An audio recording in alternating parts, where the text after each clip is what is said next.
Halo semuanya, selamat datang kembali di channel Om Brimo si Pendongeng, tempat di mana sejarah dan misteri berpadu menjadi kisah yang menelusup perlahan ke dalam kepala dan menancap di hati, seperti bayangan masa lalu yang tak mau mati.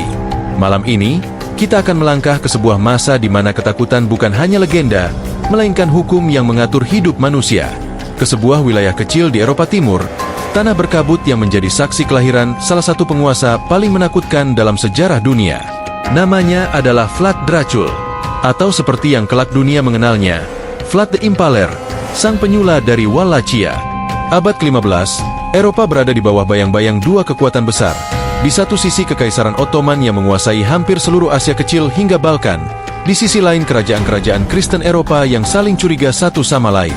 Dan di antara dua raksasa itu berdirilah Wallachia, negeri kecil di selatan pegunungan Carpathia. Negeri itu bukanlah tanah yang makmur. Rakyatnya hidup dalam ketakutan akan perang, pajak, dan pengkhianatan.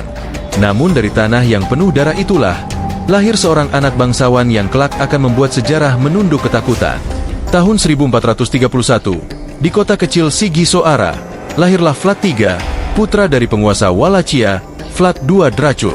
Sang ayah adalah anggota Ordo Naga, sebuah persekutuan ksatria rahasia yang dibentuk oleh Raja Hungaria untuk mempertahankan Eropa dari serangan Ottoman. Simbol naga ordo itu menggambarkan kekuatan dan sumpah untuk melawan kegelapan. Namun bagi rakyat sederhana, naga juga berarti sesuatu yang lain, sesuatu yang menyeramkan. Vlad kecil tumbuh di lingkungan istana yang keras.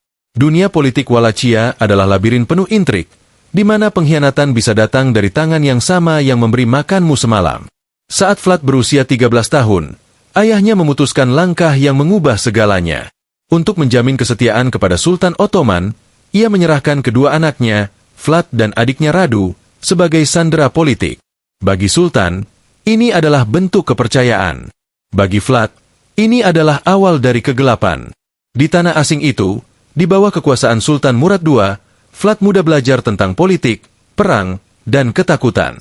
Ia dididik bersama anak-anak bangsawan Ottoman lainnya, dipaksa tunduk kepada aturan yang tak pernah ia pahami. Ia belajar memegang pedang, menunggang kuda, dan berperang untuk kerajaan yang membunuh bangsanya sendiri. Namun di balik itu semua, Vlad melihat sisi lain dari kekuasaan, sisi yang tanpa belas kasihan.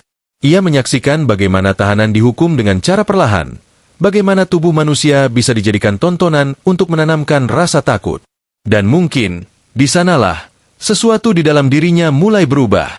Bertahun-tahun Vlad hidup di antara musuh. Ia melihat adiknya, Radu, tumbuh menjadi kesayangan Sultan. Radu tampan,